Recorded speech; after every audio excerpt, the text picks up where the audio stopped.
Welcome back. There's some new outrage this morning over President Biden's $2 trillion COVID relief package that didn't get a single Republican vote, and how your taxpayer dollars were actually spent, not necessarily with COVID. Fox News learning more than 800,000 of those dollars went to oral historians to research racial equity. According to the report, another $60,000 grant recipient included oral historian Virginia Espino for her project exploring the intimate histories of working-class Latinx, which is a brand new term, Afro-Latinx, and indigenous people in Los Angeles. Fox and Friends Weekend co-host Pete Hegseth is here to react. What did that have to do with COVID? Nothing. This is extortion. We knew it from the beginning. This was part of the American Rescue Plan, which no Republicans voted for. And this is just a drop in the bucket, guys.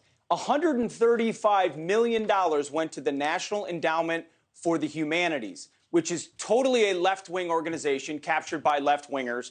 And $87 million of that made its way to cultural programs. So this is just a drop in the bucket. If we keep digging, we'll find much, much more of this. And who did these oral histories go to? It wasn't, oh, let's teach a little bit more of history that isn't taught. That's the guys that they will put it over. It's all under diversity, equity, and inclusion, which is code for critical race theory. Anywhere you see that, that's exactly what it means, as well as anti-racism, which is exactly what it means, and underserved communities. So this is using our highest cultural institutions because of COVID, pushing it into the pipeline of how we educate our kids and into the classroom. So this will go into the teachers' colleges, into the certification, into the curriculum, and part of the pedagogy that teachers use when they teach in the classroom, all to tell your kids if they're white, they're oppressors, if they're black, they're oppressed, and America's history is inherently sinful and not redeemable. Well, Pete, here's the way they explained it. Because of COVID, so many oral historians were apparently out of work or underemployed. And so they wound up giving, reportedly, 11-year-long fellowships of $60,000 each to oral historians because of COVID. COVID apparently kept them underemployed, so this was going to help them.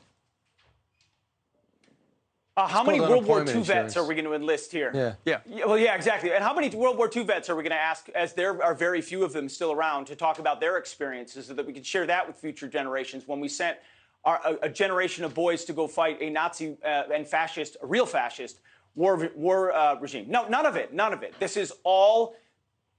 This is how government works. This is how education works in our country today. The unions who control the Democrats say we need COVID money to buy masks and ventilation. They spend none of it on masks and ventilation and all of it on cultural programs to continue to consolidate and hire oral historians, counselors, advisors, consultants, many of which, almost all of which, find me one thing these days that's a prerogative coming out of education or the endowment for the humanities that isn't about anti-racism or diversity, equity, and inclusion. You want to talk, if we want to talk about how black communities were treated unfairly in the early 19th century, let's talk about it. Let's have people speak about it and share it in the classroom. This is not about hiding what happened. We want to talk about the history, sins included. This is about indicting America with COVID money. And there's still tens of hundreds of millions awash out there that the unions control.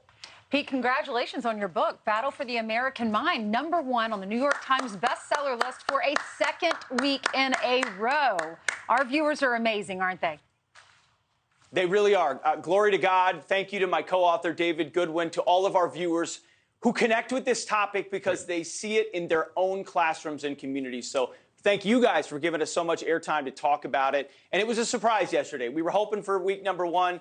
Week #2 is a bonus, and I hope folks still check it out this summer. It'll scare you, but hopefully motivate you to do something. But this topic we covered this morning is exactly what it's about. It's kind of previewed and summarized with your Fox Nation special, too, isn't it?